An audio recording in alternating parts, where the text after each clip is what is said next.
Hey guys, welcome back. I know it's been a couple weeks since my last video upload, and actually this is not the video I intended to upload next. The next video I was intending to upload was a Jeep video from my trip to Chocoloco Mountain in Alabama, but the video is pretty much put together and ready. However, the music I was going to use for it is not available. I had bought some royalty-free music to add to the video kind of as a filler as you watch the clips, but I did not receive what I purchased, so I'm in the works of getting either my money back or the product I purchased. That's like I said, that's still in the works. But as you can see, this video is actually part 2 of my Kingdom Come game review. This part is going to be about the history, the story, and the realistic aspects as to why Warhorse Studios wanted to add them into the game. But before I get into that, I just want to touch up on the combat a little bit more. One of the things I noticed that I forgot to mention in my previous video is knowing when your enemy is about to die. As you can see in this clip, I'm fighting on a bunch of humans, and to the left of my health bar, which is the red bar, you see a purple bar, and in that purple bar is the health of the humans, or bandits, or whoever you're fighting at the time. That is one way you can know when your enemy is actually about to die. Some other things that I actually learned from playing, not that I missed in the previous videos, I just learned more as I've gone on from either my viewers giving me hints on how to fight or just learning by doing, is my combat seemed a little clunky and frantic in the previous videos and some of my streams, and it has a lot to do with how I handled it. Like I said in the other video, there's combos you can do, and there's different techniques you can use, different weapons and different armor, and basically different loadouts. And those who are Call of Duty or Battlefield fans, that would help you perform better in combat. However, one of the things I learned is, like you just saw right there, I locked swords with the human and I pushed them forward. You can either kick them forward or kind of shove them forward harder by clicking left on the mouse before he pushes you when you guys lock swords, or you can hit right click, which is not as far as a push. And when you do the further push, it's more like if you need to run away real quick to heal up, or you want to draw your bow and shoot him to kind of drain his health a little bit before he comes back to you. But then you could also do the shorter push, which would be more for just so you can disorient him enough to get a couple hits in before he's able to block or strike back. Another thing I was able to learn, that as you level up in your warfare skills, you'll unlock perks that do things like scare guys away from you. For example, there was a group of bandits I was fighting that I was supposed to kill the bandit leader, but they all just took off running when I approached him, and it's because I had that perk activated. Here, I can't remember if I had the perk activated or not, but the Cumans are running from me, and it's not because they're afraid of me, it's because they're trying to kill that guard up there. So as you get higher in level and learn the mechanics of the game better, the combat will become much easier than it seems to be. I mean, it's not like gonna be a walk in the park, but like I said, you're a blacksmith's son, and combat is not something you're familiar with. You have to learn it by doing, as most people would do in the real world. But yeah, so those are just a couple things I learned or forgot to mention in the other video. And as I keep playing this game, I'm obviously going to run into more things that I didn't know about the combat, and probably give you more tips in each and every video. And along with, like in this video, we're going to talk about the history of the game and the story. I'm sure I'm going to have more to add to this in future videos too, because I am not anywhere near finishing the game. So stay tuned for more updates and that stuff, and maybe once I complete the game, I'll do a comprehensive combat tutorial kind of video kind of deal. But for now, we're going to go ahead and play a quick clip that introduces us to the story and the history behind Kingdom Come Deliverance. So if you just take a little time and bear with me, I will be right back with you guys.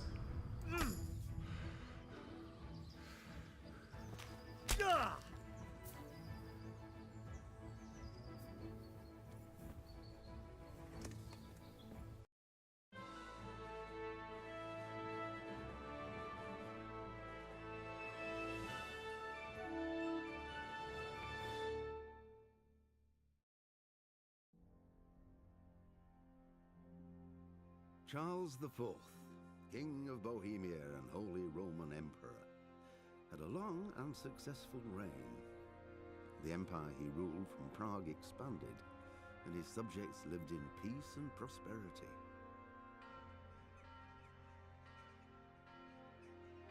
When the emperor died, the whole empire mourned. More than 7,000 people accompanied him on his last procession. The heir to the throne of the flourishing empire was Charles's son, Wenceslas IV, whose father had prepared him for this moment all his life. But Wenceslas did not take after his father. He neglected affairs of state for more frivolous pursuits. He even failed to turn up for his own coronation as emperor, which did little to endear him to the Pope. Wenceslas the Idle did not impress the imperial nobility either. His difficulties mounted until the nobles, exasperated by the inaction of their ruler, turned for help to his half-brother, King Sigismund of Hungary. Sigismund decided on a radical solution. He kidnapped the king to force him to abdicate, then took advantage of the ensuing disorder to gain greater power for himself. He invaded Bohemia with a massive army and began pillaging the territories of the king's allies. It is here that my story begins.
How about that introduction into the 15th century Bohemia? I mean, it's just beautiful. They fly over the valleys and through the woods and in the towns and villages and mines and castles of this historical region, this time period that we're going to quickly immerse ourselves into, with the beautiful musical score and the lighting. I mean, you could tell these developers took great pride in all the time and hard work they put into making this game, and they should. It's an incredibly good looking game, and this is on my computer that can't not run it at max settings, and it still looks incredible. I mean, yeah, it has its flaws, but I mean, come on, guys. You gotta give credit where credit is due. You don't even see. I mean, yeah, Battlefield 5 is a beautiful looking game, but I don't feel the sense of pride in Battlefield 5 that I do when playing this game. DICE's pride, I'm sure there's developers in DICE that have pride in Battlefield 5, but I don't know if they're going to have the same amount of pride as Warhorse Studios will when it came to making this game. It's breathtakingly beautiful. And call me a fanboy, call me, a sucker, but for graphics, but in story and music, I can't help it. These guys did an amazing job. But anyway, now the introduction video that we watched, the little narrations giving a brief history into this time period, this story we're about to get involved with. The voice, if you guys couldn't figure out, is this young man. the man that was talking to us in the intro of this game was Henry, who will be the character you be playing. This is his mother. The blacksmith you saw at the forge was his father. Henry does not have a whole lot to his name aside from the fact that his father is his own blacksmith who has a past that remains a mystery to the young Henry for reasons his father, whose name is Martin, alludes to as being a violent one and does not want his son to follow the same path. Martin actually wants Henry to resolve his conflicts with wisdom and intelligence. This is made prevalent with his disapproval of Henry's starting fights, like with his friends in the bars, or as you can do when you're trying to collect money for your father or get the tools back that he made for the man that is refusing to pay. And definitely his disapproval, as his mom alludes to in this little scene right here, his desire to learn how to use a sword. And will we ever find out this history? I don't know. I mean, the game starts off with Martin talking about you, Henry, because he slept in once again, which you just saw. He was being woken up by his mom.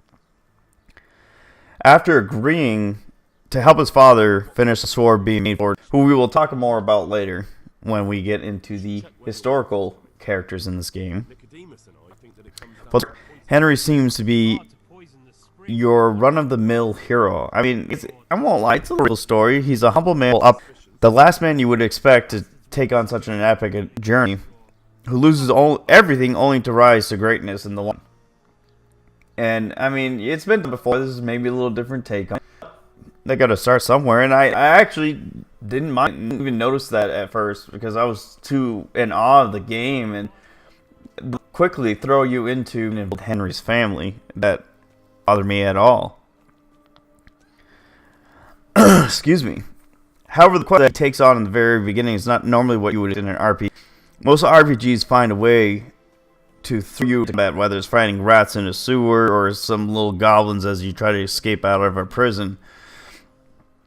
And that's because they want to promote combat. They think that's what you get there for the game, for the sword play, and as soon as possible.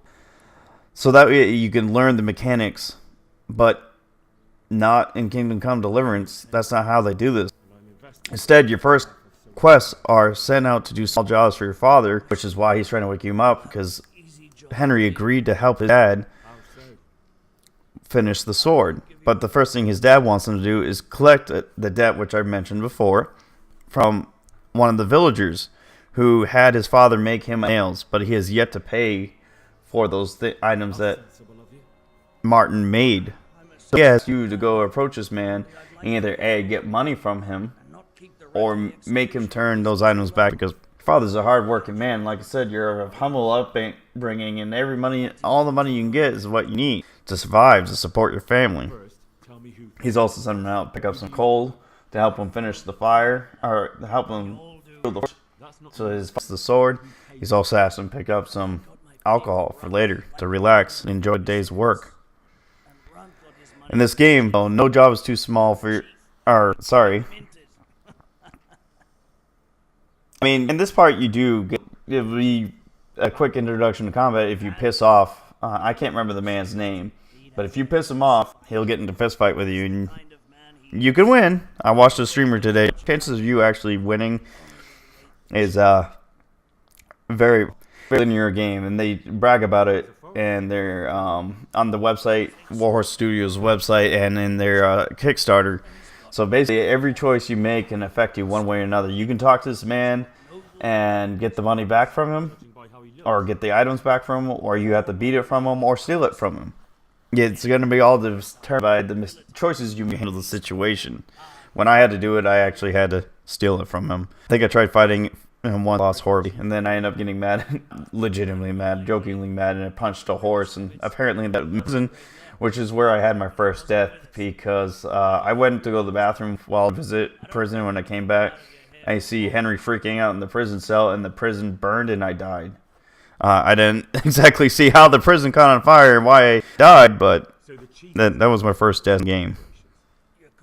Now, to note that Henry, his father Martin, and his mother are not historical characters, but fictional characters, unlike several other characters who are historically accurate. And like I said about the Lord of Scalet, we'll talk about them later. These characters were created, Henry, his mother, and his father, by the developer to help you feel immersed with purpose in the story that is the history of 15th century Bohemia. Just like Henry was talking about in the intro video, where he's talking about King Charles and Wenceslaus and King Sigmundsson, this game is taking place in the story in 15th century Bohemia, which is in modern-day Czech Republic. And it takes place in the Holy Roman Empire. When Henry is telling us about the death of Charles IV, who was a very beloved king, replaced by his son, Wenceslaus IV, which took place in 1378. Wenceslaus was actually considered, said, I'm going to be saying what he said because I'm going to go in a little more depth about the story. I did a little reading and research, but like Henry said, Wenceslaus was considered a useless ruler who did nothing but essentially nobility. In the clip where Henry's telling us the story of Wenceslaus and his brother and father, they call him the idle king, essentially. It appears that he really didn't want to have anything to do with his role as king, and because of it, he became very unpopular, causing several conflicts with his nobles. Even at times had him thrown in prison, and these specifically rebelled against him, which is sad. That shows you what kind of quality ruler he was. Now, his rule and his odds with his nobility led to further by them, his nobility. I'm kind of restating the fact, which include and also had a little run-in with his chancellor, the Prague Archbishop. And I'm sorry, guys, I'm horrible at pronouncing names, so I'm not even going to pronounce the name of the Prague Archbishop. His first name is Jan, so I'm just going to call him Jan. I'll probably put his name pop up somewhere so you guys can see what his whole name is. Needless to say, this rule was a rocky one that left much to be desired amongst his people. Overthrown and kidnapped by his half-brother Sigmundsson, which again, Henry already mentioned him, when he did not seek to go to the coronation ceremony to become the next Holy Roman Emperor. Sigmundsson, king of Hungary at this time, Sigmundsson was given I can't remember another rule at the time by his father, and then later became king of Hungary and got involved with affairs in the east. Anyway, Sigmundsson was supposed to escort him to Rome so he could be crowned the emperor, but instead had him in prison, and this took place in 1402, quickly leading up to the year that this game took place. Later that year, Wenceslaus had no choice but imprisonment, and how horrible it was, apparently, had no choice but to sign his renunciation of his powers to his half-brother and to the Dukes of Austria, so that his conditions of imprisonment could be relaxed. It is at this exact moment that Sigmundsson made his move to take control of the crown and invade Bohemia. This is where Henry's fate was decided. With a Hungarian army and Cuban mercenary, Sigmundsson went into Bohemia to loot, impose heavy taxes, and hunt those nobles who were loyal to Wenceslaus. Well, I mean, this is supporters on the webpage, but for the sake of the game, it seems to be mainly nobles. And we're going to pick up in the game, and as you're going to see about it, you got it in their little loading, and you saw it in the intro video showing you the land of Bohemia, that the year is 1403, and then his family. This leads to the Siege of Skalitz, which is where, unfortunately, Henry's life turned for the worse. The sole purpose of it was to hunt down these lords or support of Wenceslaus, and these lord, who is the Lord of Skalitz, who, along with Charles, Wenceslaus, and Sigmundsson, is a historical figure. Sig is an actual man that took place in 15th century, or not took place, who existed during 15th century Bohemia, and he was the Lord of Skalitz. The siege of Skalitz actually took place. Now, they don't so much as show a siege taking place of Skalitz. They more so show a rampage of Skalitz looting. But for the sake of time and the storytelling, I'm sure they just elected to go into the heart and soul of the battle. He's the first of many that Henry will actually come across. And I'm talking about Sir Radzig, of course, along his journey. And in this, and he is the lord of Henry's. He's the lord that Henry's father was working on the sword for. That scene is actually really cool. And it's there where we find out a little to Henry's father's path. There's a part where Henry's talking to his dad, asking him why he left Prague. It seems a little silly for a blacksmith of Prague to leave and come to some place like Skalitz and just be run-of-the-mill stuff for the people, and then every now and then making a sword for the... But this is where we really get a deeper look into it, and when Sir Radzig takes the sword from Martin and takes a swing with it and allows a stick and chops it in half and allows Henry to have a chance. We see that Henry's sword skills are not so great. And Sir Radzig tells Henry he should teach him a thing or two, further hinting at the past his dad's had. The moment where Martin looks, Martin kind of brushes off and says Henry has no need for a sword. He's going to be a blacksmith. He needs to be more worried about his trade than swordplay. If his father's further trying to avoid letting Henry know his past. But Sir Radzig still wants Henry to know. And this is when he's actually turned to the castle. This quite knew this. He was just coming in and stop by and check on it. So when he made the comment about asking his father more about his past, is when he's on his way to the castle. But unfortunately, this is won't get the chance to find out because before Sigmund's army arrives to begin his raid on Skalitz, and this is where we, as Henry, lose everything. When the battle at Skalitz finally starts to take place, Henry sees his mother being attacked by the Cumans that are hired by Sigmund and along with his Hungarian army. Unfortunately, Henry is helpless and can't really help his mom all that much because he doesn't have the skill or the courage per se. Then Henry sees his father rush in there with his father telling Henry to make it back to the castle. Henry wants to help and fight, but Martin refuses to allow Henry to help for two reasons. One, again, he's trying to avoid him to go down the same path he did, and also because he knew Henry wasn't ready for such a conflict. As we sit there and watch Henry's father rush off to help his mother, Henry's conflicted, trying to decide, do I help my mother and father or do I run back into the castle? And in that time, that's when Henry sees both his mother and his father brutally murdered by the invading forces. So Henry runs off, finally decides to run off.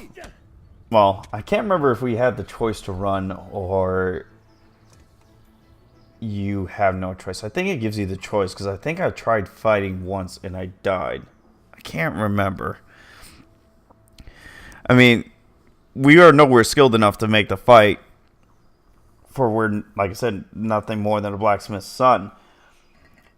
Now, you, like I said, I can't remember if we have the option to fight or not. But even if you did, I promise you, if you do, it's going to be very difficult to fight, and you're going to most likely fail. Unless I was watching a streamer today, Hisiro 76. He was playing the game, and he's doing a replay through because he had a friend that was interested in buying the game, so he was kind of showcasing it for him. And he was talking about there's actually a sword trainer, a swordsman, or yes, a trainer in there that would train you on how to use a sword, and you said you could basically fail the quests he gives you over and over again, and it will level up your swordsmanship pretty high. And the way he made it sound like it was infinite. So I'm sure if you did that, you probably wouldn't. Maybe Henry's not wearing any armor, and the humans you're fighting at that time had a lot of armor. So it might not, you still might not have been 100% successful. But your best option is definitely to flee off to Talmberg on horseback, both for your safety and to warn Talmberg of the imposing forces coming to them. At one point you stop to actually, you have an option to help Teresa. She is a girl that is introduced in the beginning of the game as well. You end up having to get nails for her. I can't remember. She was working on something, just needed some nails. She's not your girlfriend yet. Bianca's your girlfriend. She can, if you choose to do so, become your girlfriend. Bianca, spoilers, which I should probably say, should have said at the beginning of this video, which is too late now. There some spoilers. Bianca dies with Henry's parents, so for all intents and purposes, he's single. But he was intending to marry Bianca, and obviously that didn't work out. But you do get the option to court Teresa if you want to. But after you save her, if you choose to save her, you basically got to steal a horse and ride as fast and as hard as you can to Talmberg, because the humans are going to be hot on your tail shooting arrows at you, and it does not take them long to kill you. I think it took me 6 or 7 times to ride to Talmberg, and I died repeatedly, getting completely angry and frustrated and saying this is impossible. Why would they do this? And it makes no sense that they. So it's another moment where I got angry at the game, and I had no reason to get angry. I was trying to take shortcuts through a field and woods and through a churchyard, and I think that's why I was getting killed so much, because there's actually a path that you're supposed to take, and I think if you stayed on that path, I wouldn't have been killed as often. Now, the goal of Warhorse Studios was to tell the story of their past, as in the Czech Republic, as 15th Century Bohemia. One of the developers was actually quoted as saying that he wanted to take Kingdom Come Deliverance and treat it like Braveheart to the Scottish culture. He wanted to use this game as a tool to introduce the world to the Bohemian Czech Republic culture and history. And one of the tools they wanted to use to ensure this, other than the story and the historical facts, is realism. Like I said, when I talk about the combat mechanics in my previous video and at the beginning of this video, we're a blacksmith's son, and back then a blacksmith's son would have no business of using a sword, which is like Henry's father kept trying to tell Henry and other people, that Henry has no business with the sword. He's just a simple blacksmith. So that means you know nothing about the combat. The most he knows about it is drunk bar fights with the locals, but that's about it. But unfortunately, with the way the story, and I say unfortunately for Henry's sake, not for our sake, fortunately for us, because it gets us involved and in depth in the game and enrolls us in the game. But unfortunately for Henry, with the happenings of the historical events around him that took everything from him, we can quickly learn how to wield a sword and a shield. This task, however, will not be an easy one, because he's just a blacksmith. He doesn't know combat. For those of you who played this game and have already gotten out of Skalitz, we saw how pathetically he hit the stick with a sword and failed miserably. Now, the developers of Warhorse Studio wanted to use Kingdom Come Deliverance, like I said, as a tool. That they didn't want to just throw you into the game, which is why I said we're getting to the realism. They weren't going to, because I've seen people say they want to do that and they just gave you a story and thought that was good enough, but it didn't really make you feel a part of that story. And this is where the realism part of this game, though some say is brutal and unforgiving, is vital and important, because it helps you feel like you're there. I mean, as much as a game can, makes you actually feel like you're a part of this time period. It makes you feel like you're a Henry who just lost his family, who knows nothing about the rest of the world because he's known nothing about outside the walls of Skalitz. That's all he's ever known. He's known his family, what his father's taught him about blacksmith, the friends he was raised up with, the stories he heard from travelers coming up. That's all he knows. So the realism is going to help you feel like Henry as he learns and explores the rest of the world around him, that there's more to the world than just scouts and blacksmithing, which he knew. He's always wanted to get out of scouts and see more, but his father's kind of against it. He just wanted him to be a blacksmith. And I promise I'll stop bringing up the blacksmith bit. I'm realizing I'm saying it a lot at this point. But the developers were, to make you feel this immersion, wanted to try really hard to make it as realistic and as accurate as possible. Which means we as Henry will need to do a whole lot more than just picking up a sword and swinging it around aimlessly, like in some games. Like, not to poke fun of the Oblivion or Skyrim series games. I actually enjoyed playing them when I did play them. But there's no, when you're actually doing the sword play, there's, other than knowing what spells to use and enchantments to use and abilities to use, when it came to actually swinging the sword, there wasn't a whole lot to it. You just swung and hit the target over and over and over again until it died. And yeah, you could block, but, and technically that's, you could kind of argue that's what's with this game too. Because all you do is left click and right click and move your mouse to aim at specific points on the reticle to aim where you're going to hit on the character, and then knowing when to block and dodge. So that in that sense, because in Skyrim you're swinging, I don't recall having to pick specific parts of the enemy you're fighting to swing at. And then, I mean, to the degree you do have to know about the different armor levels and all that, but that's a side point. So the reason why I'm bringing this up about learning how to actually use the skills of sword fighting, or using a mace or a warhammer or an axe or a bow or whatever you decide to use when you play through this game, is because not only do you have to level up your character to be a better fighter and make combat easier, you yourself have to learn how to be a better fighter. And as I could be wrong, but this game seems to be the closest you're going to get to knowing how to wield and use a sword than that, outside of actually picking up one.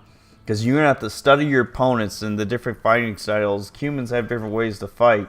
They love having heavy armor and shields and their curved swords, so they swing fast and quick, and they're swift with their movements, where bandits are more about just aimlessly swinging because they're just bandits and they're not highly trained, and they're not usually highly armored either, so you are more likely to get a good hit in.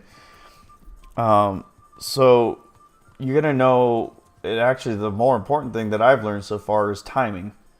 You give you timing of your hits and when to go into lock swords or weapons so you can push the person you're fighting away from you. And so that's what I think is really cool. Not only does your character have to level up in the game to be better at combat, you as the player has to, in a sense, level up to be better at the combat. Just like you're actually Henry himself, learning the ins and outs of combat, either through combat or through training.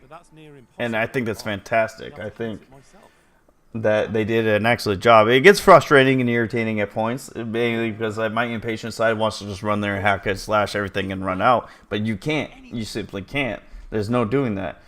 Especially if you're going and attacking a target outside your level. And by that I mean you as a person and the player itself. There's also combos and everything. But like I said, I've already covered that in the combat part. So that in itself is one of the many ways that made realism a big part of this game.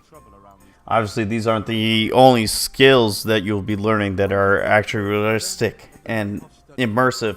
You're going to have to learn things about how to repair your weapons, your armor, your clothing, how to make remedies and solutions for yourself, like health potions to make you recover. And it's not just like a game, like for alchemy, for example. You're not just taking one plant with another plant, combining together and putting in a vial. You're actually going to be going through the process, reading recipes and following the recipes to a T as you're doing it. And you have a certain amount of time that you can boil something or not boil something and distill it and all that. But I'll cover more of that because I'm going to do a video just for alchemy, and that should be a lot shorter than these. Then you also have to worry about sleeping, because the lack of sleep can affect you and your character. I know this is having to sleep in a game is nothing unique and different um, to an RPG, especially. So Kingdom Come didn't come up with this, but it's just they pulled all the stops. You have to sleep, you have to eat, you have to bathe, you have to mend your clothing, you have to wash your clothing, you have to repair the items on your horse, and all this can not only affect you in combat and the health of your character, but it can also affect you with your interactions with people. If you're dirty and smelly, unless you got a perk that helps you with certain situations, like there's one that the smelly you are, the more alluring you are to women. I'm not sure how that works, but hey, they got to make it fun and entertaining. But me, I don't have that perk, so the stinkier I am, the dirtier I am, the more holes in my clothing, the more resentful people are going to be to me, especially if I'm bartering with somebody trying to get either more money from somebody from something I'm selling, or saving money from something I'm selling. My look and appearance and hygiene is going to affect that. And all this and the skills are going to take place in historically accurate, period accurate areas, where the people wearing period accurate clothing, the people are period accurate, the buildings are period accurate, the castles. They joke and say you're not going to find Disney castles in this game. You're going to actually find 15th century Bohemian castles. Yeah, and as you saw in the intro video of where they were flying over the countryside and through the villages and the towns and stuff, they did a beautiful job to capture these locations and what they looked like during their time. In fact, some of these locations still exist. Whether the ruins of some of these castles are still up, I'm not sure. I obviously have never been to the Czech Republic, but there's some of these towns actually still exist as towns today in the Czech Republic. And they made it very apparent that the weapons and armor and the clothing, everything beautifully detailed to be period accurate, to make you feel fully immersed in this game. The realism doesn't stop there, though. I'm not going to go into too much to depth about it. Like I said, the sleeping, the eating, the repairing of weapons. I'm not going to do a video on sleeping and eating. Don't worry about it. It's pretty self-explanatory. You stay up too late. You need to quickly find some sleep, because the more tired you are, the less effective you are. With eating, you can overeat, which affects you negatively, and you can undereat, and it can affect you negatively, because or not undereat, you could starve. So obviously you're going to want to eat, because a hungry man it ends up dying, and an overfull man is going to be sluggish and slow and not as coordinated, because he's just, you guys have had those big heavy meals that just weighed you down.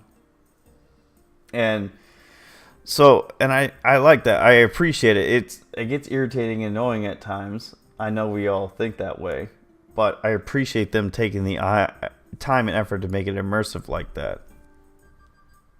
Another thing I can't forget to mention about the realism in this game is obviously drinking alcohol will get you drunk.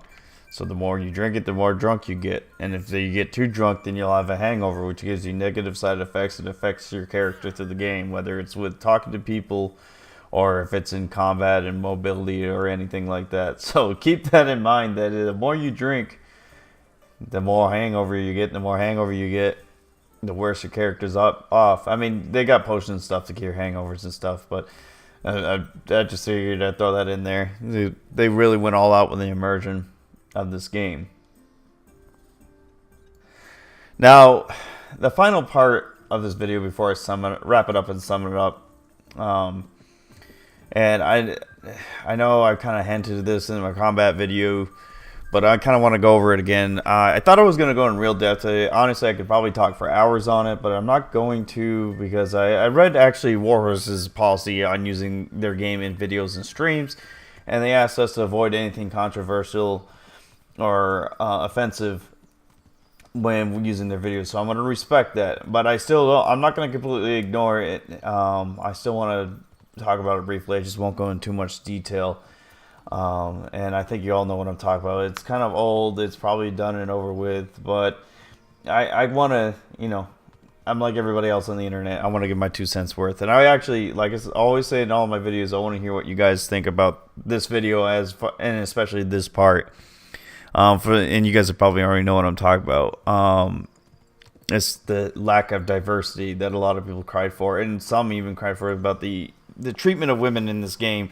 When they don't understand that during this time period, women did not have the status and luxuries like the women do today. But let's not go down that nasty road. But now, I'm just going to use this one example because, like I said, I don't want to get into too much detail of a Reddit post that I found.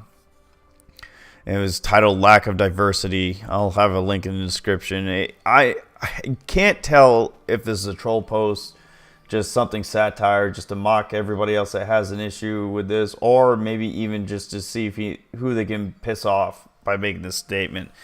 But I'm going to use an example nonetheless because it sums up. I just watched this video of me trying to hit this rabbit with an arrow, and it was embarrassingly retarded.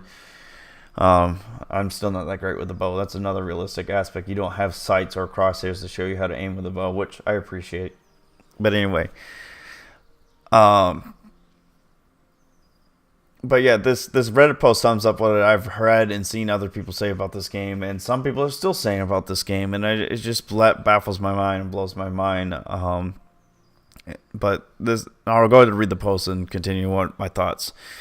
In the poster said, "This game is so disappointing. I've watched like 5 hours of gameplay and I haven't seen a single person of color, gender diverse character, non-heterosexual character, or even something as simple as a woman in a position of power." Well, let me go in and stop you there. Lady Stephanie, she's technically in a position of power. Maybe not the most powerful position in the game, and she will not be in the most powerful position in the game because women didn't have positions of power, and her power is more of status than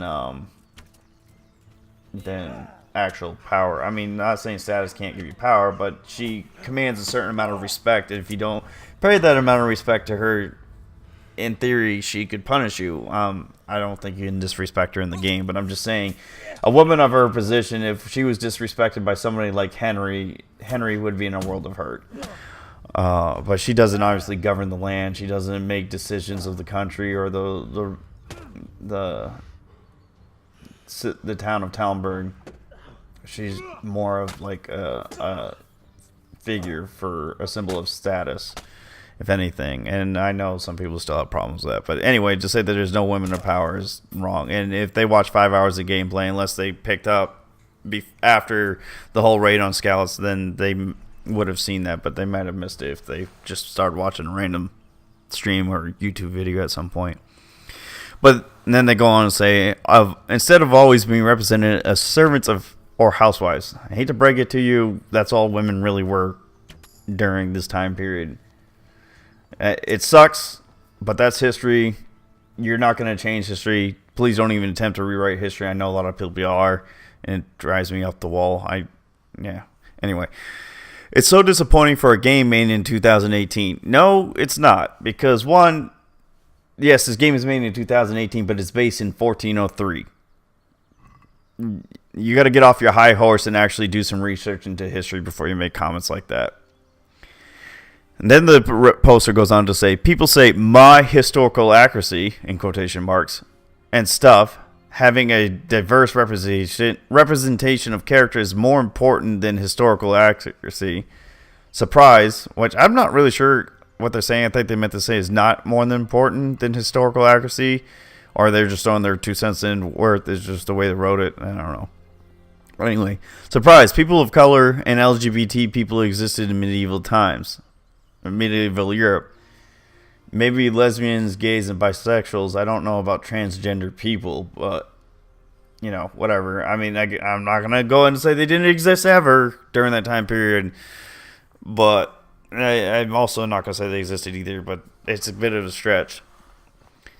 And I love the example, the reasoning why they say LGBTs existed, because the statement has absolutely nothing to do with LGBTs, especially since Africans and Asians had successful civilizations way before white people did. What? The only statement and the only way that applies to is where your first part of that statement where you said people of color existed in medieval Europe. Parts of medieval Europe. And the examples I was able to find on the internet talked about areas near Spain, Turkey, and Italy, which would make sense because of the Roman Empire. Actually, like the actual Romans, not the Holy Roman Empire, the actual Romans would have brought slaves all over that region. I don't know. I'm not a Roman historian, so I don't know if they ever made it as far as the Czech Republic, or Bohemia.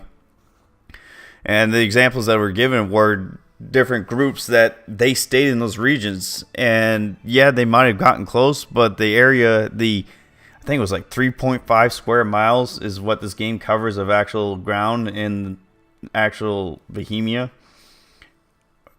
To say that they were in this area, the top leading historians that Warhorse Studios hired to build this game, or help them write the history of this game, or fill out the lore of the game, I should say, because the history is already written.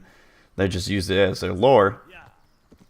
Made sure they kept this as historically accurate, and all those historians are saying it is next to impossible for there to be people of color in this region. Now, again, it's not impossible, but it's next to impossible. But this is the issue, and so I'm going to go ahead and finish up with this post, and I'll finish what I'm saying, because I don't want to dwell too much on this.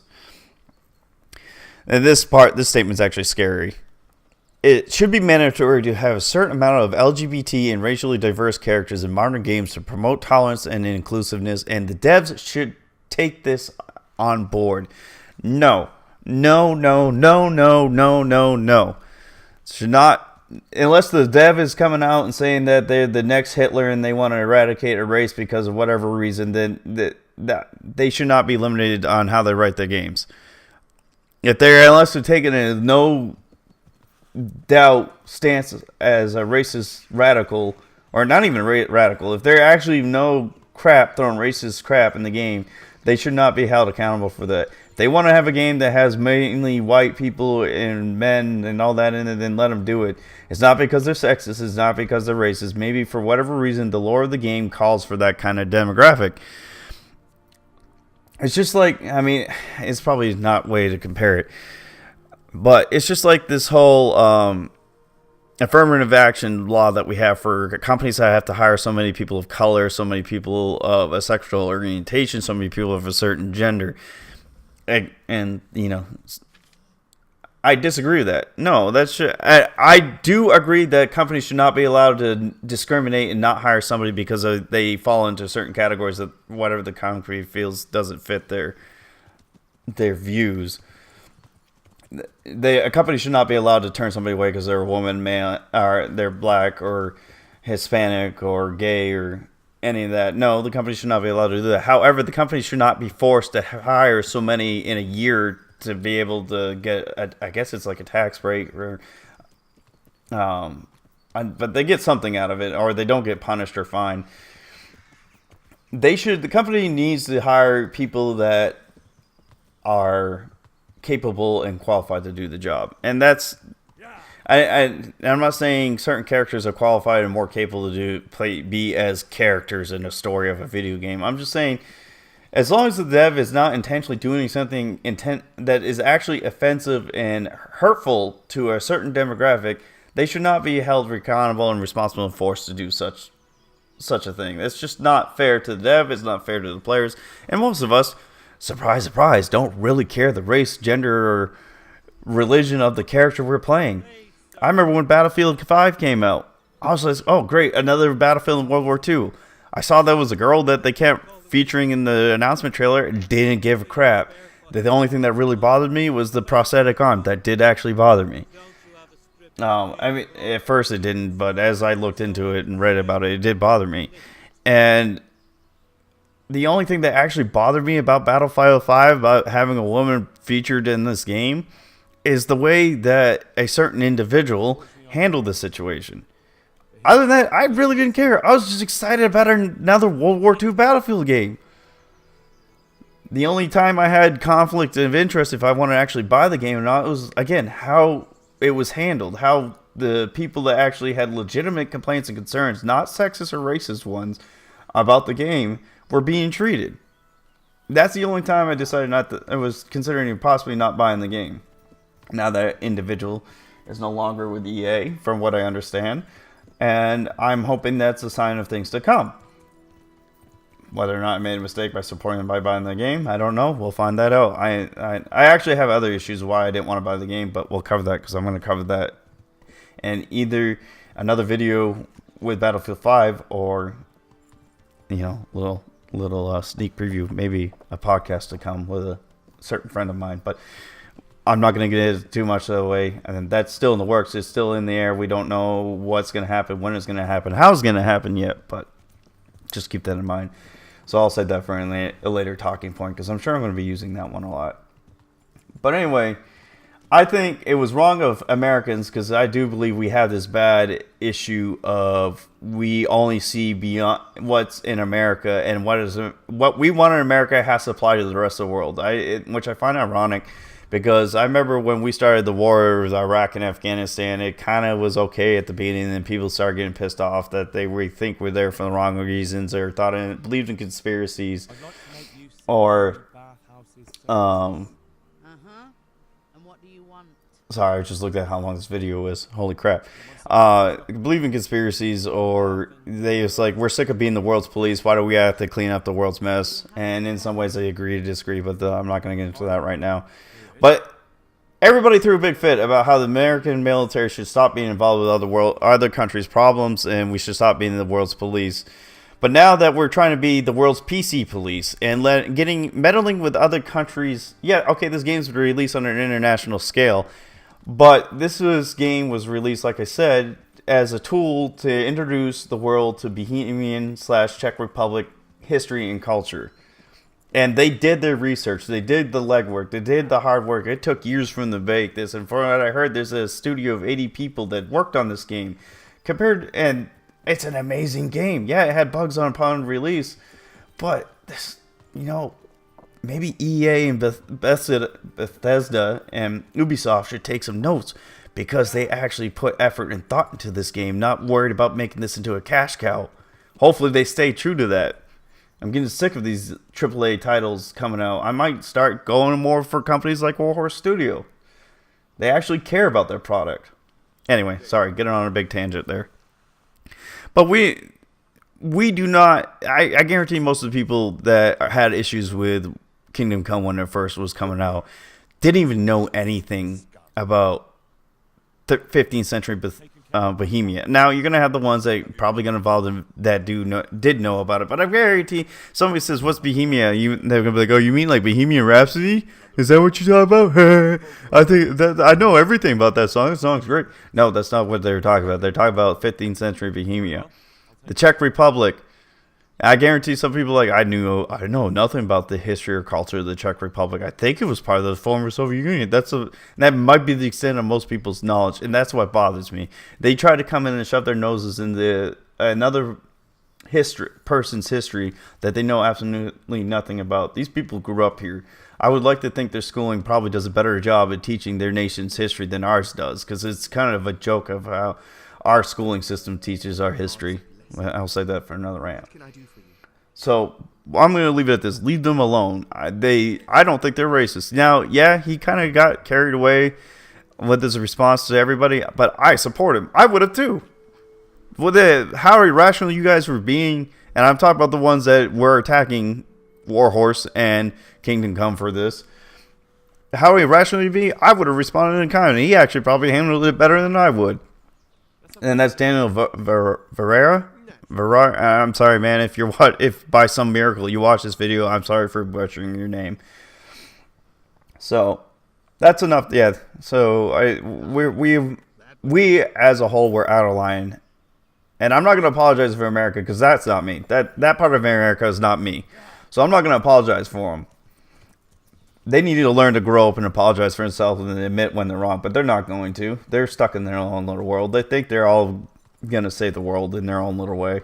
And they're like a certain individual I know in my personal life that even though they know they're wrong, they rather stick to their guns, not because they're convicted, but because they have conviction in what they believe, but because they hate being wrong and rather be a spoiled little brat and throw a fit than admit that they're wrong. So now, if you guys disagree with what I said, go ahead and let me know in the comments below. If you're going to be rational about it, I will debate it and talk about it with you. But please have facts to back your statement. If you're going to say they were out of line for not having people of color in this game. But you're going to have really, really try hard, because I personally haven't been able to find anything. I've seen people try to give examples, but there were the examples they gave for other regions of medieval Europe that were nowhere close to this area that this game covers. So if you can find something that involves fairly close to this region that Kingdom Come takes place, then we'll talk. But anyway, enough about that. I guess the summary wrap up this game. The story is incredible. I love the history. I love history in general. There's some periods of history that I know more and better than others. Like I love World War II history. Civil War history would be my second favorite, with the Revolutionary War behind that. And yes, I am big on war history. Some call me warmonger, whatever you want to call me. It's just, I find it fascinating and interesting. It's just the life I was brought up in, and I'm not an advocate of war and think we should always be at war. I'm like Henry's dad. If we can avoid a conflict without violence, I would rather do that. But I also know there's a point where you can't pull back and you have to face it with I believe it was Roosevelt, speak softly and carry a big stick. Try to convince people to avoid a conflict. But if you can't, be ready to defend yourself, and that's what I'm all about.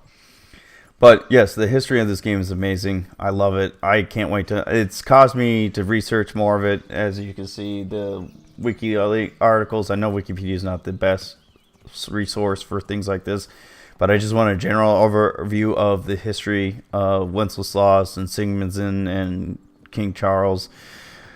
I know they kind of talk about it in this game as well, and they probably do get more in depth about it. They got a lot of codex entries you can read. I have yet to read. We'll probably cover them in our video. I might go a video where I read them one by one. See what you think. But this video is already like an hour long, so. But the art style, the music, the attention to detail, the realism they put in this game, I love everything about it. It is punishing at times, and again, be stressful, but I keep coming back to it. Every Tuesday is actually the only day of my stream that I'm actually legitimately super excited about doing, because it means I get to play Kingdom Come again. And you can take that as being a huge fanboy or whatever, but it's the honest truth. I get really excited about it. I used to be super excited about getting into a Battlefield game. Now that Battlefield 5 is out and I've played a couple games of it, I have fun with it, but I don't get anywhere excited. I don't get excited about playing Battlefield 5. I have fun with it. I enjoy it. But a game has not got me excited about playing it as Kingdom Come has in a very long time. So I really appreciate it. So thank you, Warhorse Studios, for making this game. And then I'll wrap this up with every review video I do on this game. This game is not for everyone. And that's controversy aside. It is slow at points, and if you're not into story, you're on about the gameplay and action and fast paced, then this game wouldn't be for you. But if you could put that aside and enjoy a good story with some music and art style, the art style of this game, and the attention to detail the developers put in this game, their love for this game, then you'll love and appreciate this game too. But this is going to be my first ever 1 hour long video. I apologize.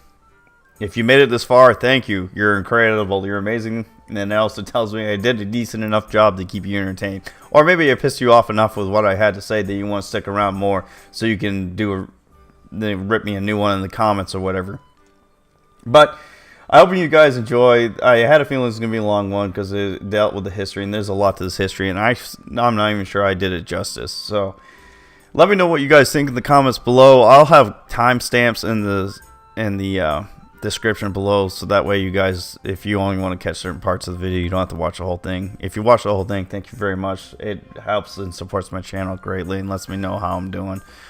As a content creator, I'm working on it. I actually did my first script today, and you don't know how many times I did a record over of me talking on this game. It's a little bit ridiculous, But anyway, guys, have a good one. And if this video is uploaded before my stream tonight, and you have to catch this video all the way through, I will be streaming Kingdom Come Deliverance tonight. So come on by and check it out, and you can talk about what you heard in this video or some other things you've seen in this game, or even about the controversy. And I'll be more than happy to, as long as we avoid anything offensive in respects of Warhorse Studios. And because I'm not out to offend people, I'm just here to talk about facts. So you guys have a good one. I appreciate it, and I will talk to you guys later and see you in the next one.